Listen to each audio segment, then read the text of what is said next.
Hey, I'm Chris, and welcome to episode 4 of the Reunion Church podcast. This is the Sunday recaps where we discuss a couple key points from the previous service for those that missed it. And we're kind of just discussing, how it may help you live out your faith and seeing how it can help you live day to day with Jesus. But today's going to be kind of different. We're going to be going over actually not a service, but actually a conversation that happened yesterday for Father's Day. So I'm here with Andrew, our lead teaching pastor of Reunion Church. And Andrew, can you kind of tell us a little about what happened yesterday and what kind of led to a great conversation? Yeah, so what we have kind of decided to do on special days, like Father's Day, because I'm a father, or Mother's Day, or we'll do this on 4th of July, and some of these holidays, because people like to still do stuff with their families, and we don't want to put burdens on people and stuff still. But also sometimes people don't have great relationships with their family, or their family's out of town and stuff. We actually just kind of do some stuff together at our place. Everyone's invited, and they can invite a friend, and we have a bunch of food. We do some really good food. Really good food. Yeah. So because I'm over the age of 30, I've picked up smoking meats and things like that. Not the unhealthy type of smoking. I guess it's a respectable hobby. Yeah. So circle of life. Yeah. So we'll smoke up a bunch of different foods and meats, and then we'll, like, a bunch of people will just make some really good dishes and stuff. We'll hang out. We'll sit outside, talk for a good long time, and people were over until like 10, 11 o'clock at night. We were just talking. There was no real big agenda or anything like that, just doing life together, just hanging out. Yeah. So and we actually there's a lot of really good conversations that just come from that, where people get to know each other and get to know us and get to know what we're about. So actually, and there's a new guy here, Sal, who he's actually friends with a couple people from the church, but it was our first time meeting him. And once we explained that we're starting a church plant, it was like a light bulb went off, and he had just all these questions because he was just super curious, super open and curious person of peace. So, I had a conversation with him that was great. Andrew had a conversation with him that was great. And we're just kind of going to pick that apart a bit of, we haven't really done this on the podcast yet, of just what is our vision statement? What is Reunion Church about when it comes to our mission and our vision? And we've already done a mission video, what our mission statement is, on all of our socials. So we'll just repost that for those of you guys that want to know what our mission is, which is really just to redeem, restore, and reunite all people to God. But our vision statement is kind of expanding on that idea of the mission. So real quick, for you guys who don't know our vision statement, I'm just going to read it, and then we're just going to dive right in, dig into both what the vision statement means and how that conversation went, sharing it with Sal, which was, really enlightening. So our vision statement is: we desire to see people saved by God through our ordinary lives to become submerged into their faith by belonging to a community and equipping them for their unique purpose through discipleship until we see all people reunited to God. So as far as, with that vision statement in mind, Andrew, and the conversation we kind of had with Sal, what were your thoughts? Just sharing with somebody, which sometimes happens, someone brand new that we've never talked to. What was it like to get the chance to share our vision and our mission with someone like Sal last night? Yeah, and there were a few people that we got to kind of share similar stories with. And so the idea around our vision statement, vision is about this, the direction that we move towards, right? So your vision statement is kind of your anchor point of whatever we do inside of our church. It can always point back to these things, right? And our vision statement, we desire to see people, it is really broken down to three separate main points inside of this, right? And it says we desire to see people saved, which is good. If you're a church and that's not part of your vision statement, you might be kind of missing some main points, right? Just something small. Yeah. So we desire to see people saved by God through our ordinary lives. And when we broke it down into our ordinary lives, like that was very intentional that we threw that in.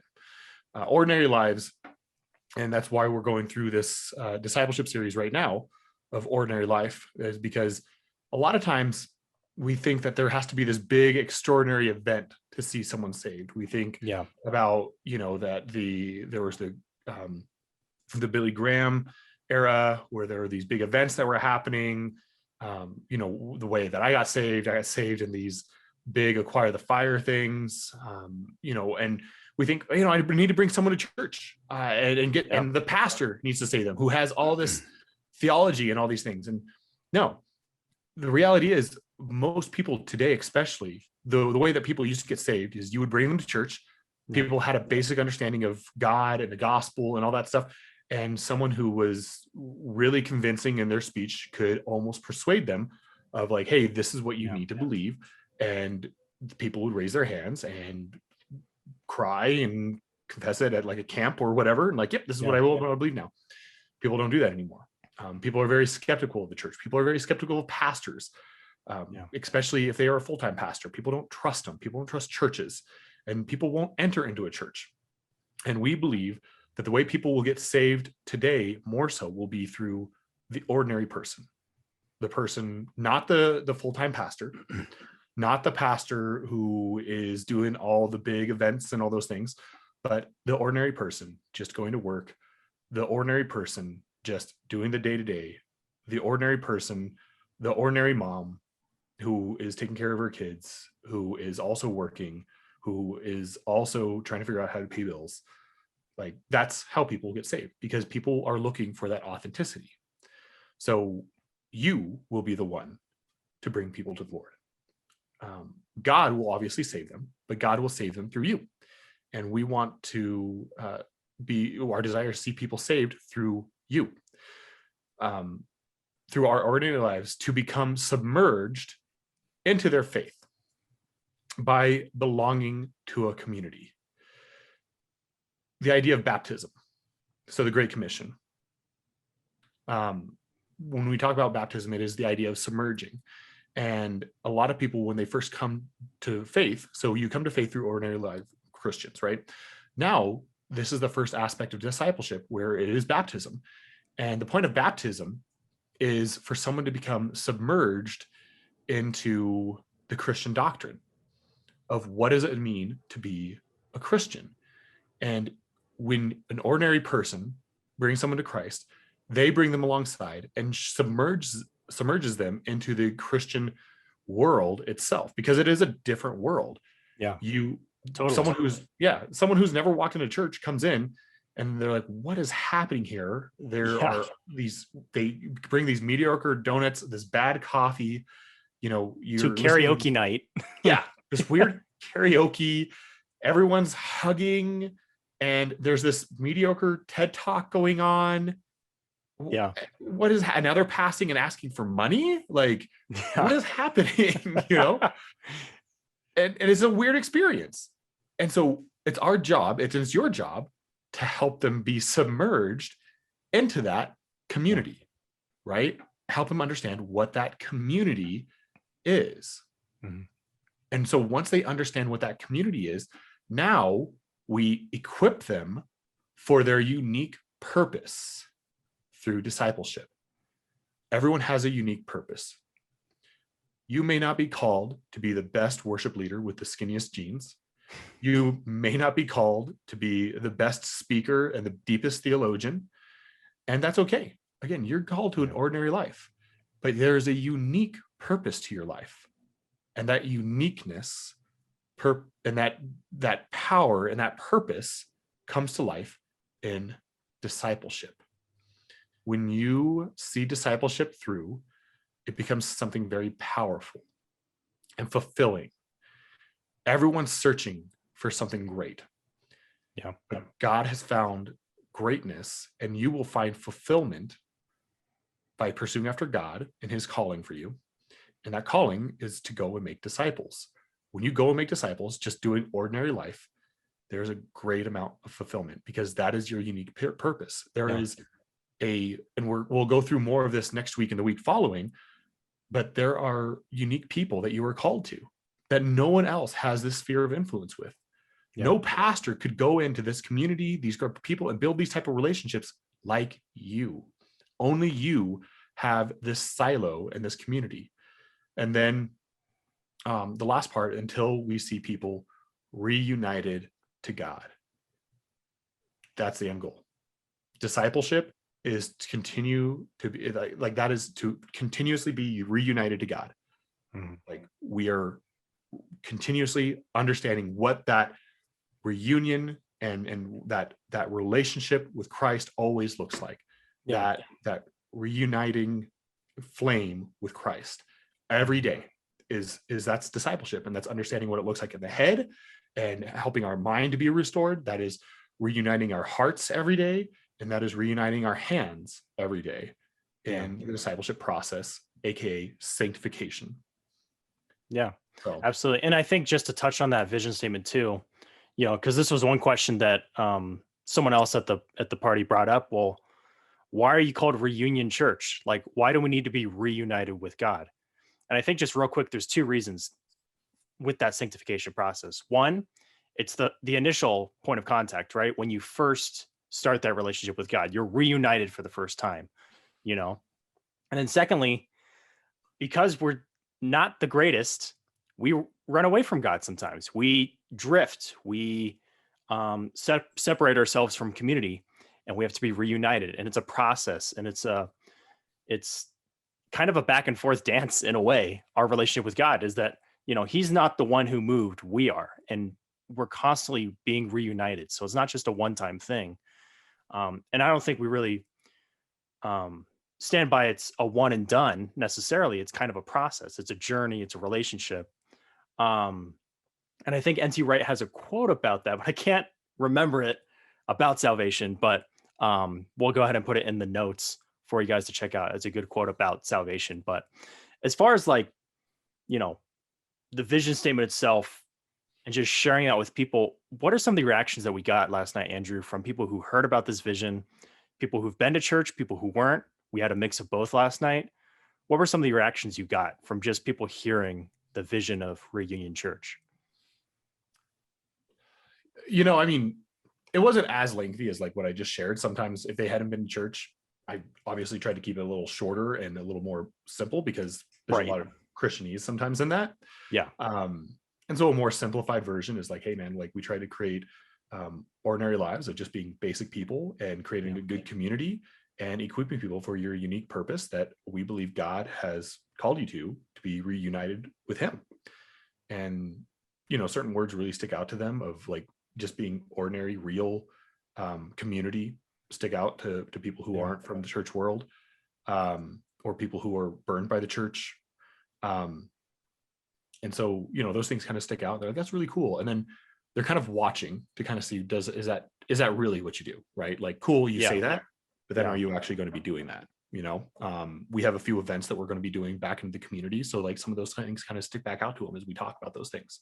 Yeah. And then people who are part of the church world, they like it. It's something that's a little bit different. It's something that's not, I don't know how to say this without necessarily sounding like anti like Bible college and stuff. Yeah.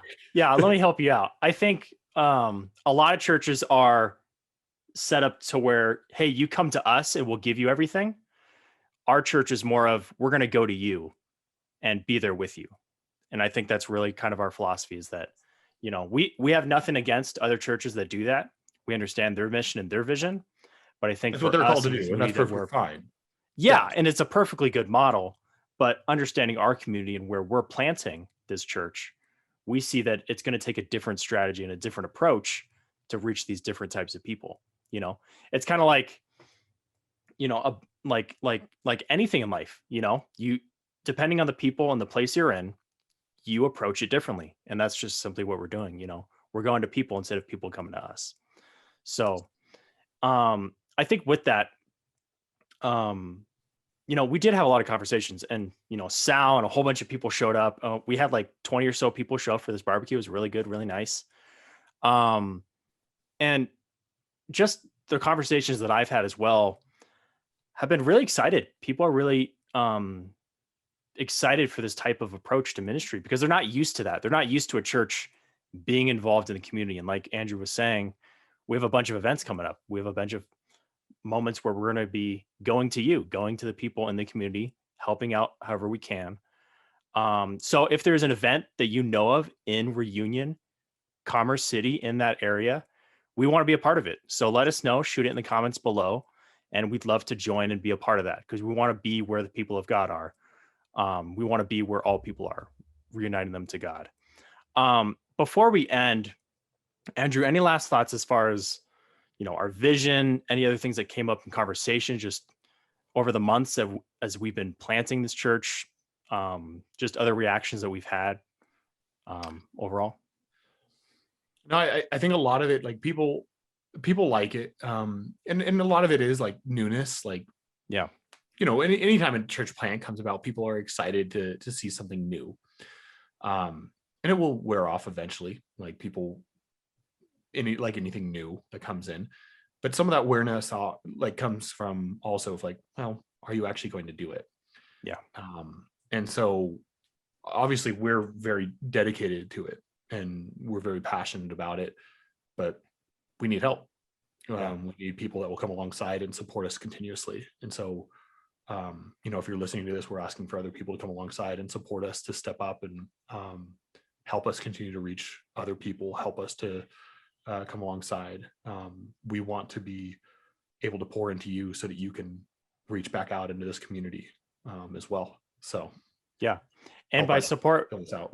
We mean all areas, right? We mean financial through the newsletter or the website. You can give there to support us financially. We mean, physically being there, just helping. There's a lot to run a church and we need a lot of people. We're praying for certain roles to get filled. So we're very excited for those to get filled. But that includes inviting people into the fold, inviting people to this local congregation, local community.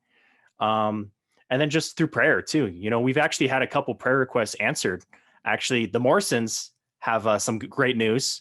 You want to share that news, Andrew, that just happened for you and your family? Yeah. So we've been trying to get into Reunion itself, and obviously by like living in the Reunion. Yeah. And that's been crazy tough because selling our house was super easy. We sold it in a weekend and, which was great. And we had tons of offers and was fantastic. But then trying to get a house was really tough. Yeah. Especially just we wanted to be in Reunion itself. There weren't a ton of houses and we kept on getting outbidded over and over again. And finally, we just kept on praying, like, Lord, we don't want to necessarily go outside of the city Reunion. We want to be inside the city. We want to be closer. We want to be farther east, because that's where a lot of the development's happening and where it's growing. And so we wanted to build trust with inside the community itself. And so we were just praying about it. And we knew if we were going to get a house, it had to be the Lord.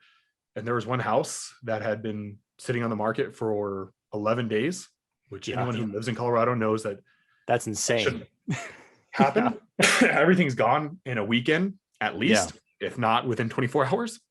And so we went and checked it out. We absolutely loved it. We asked our realtor to put a bid in.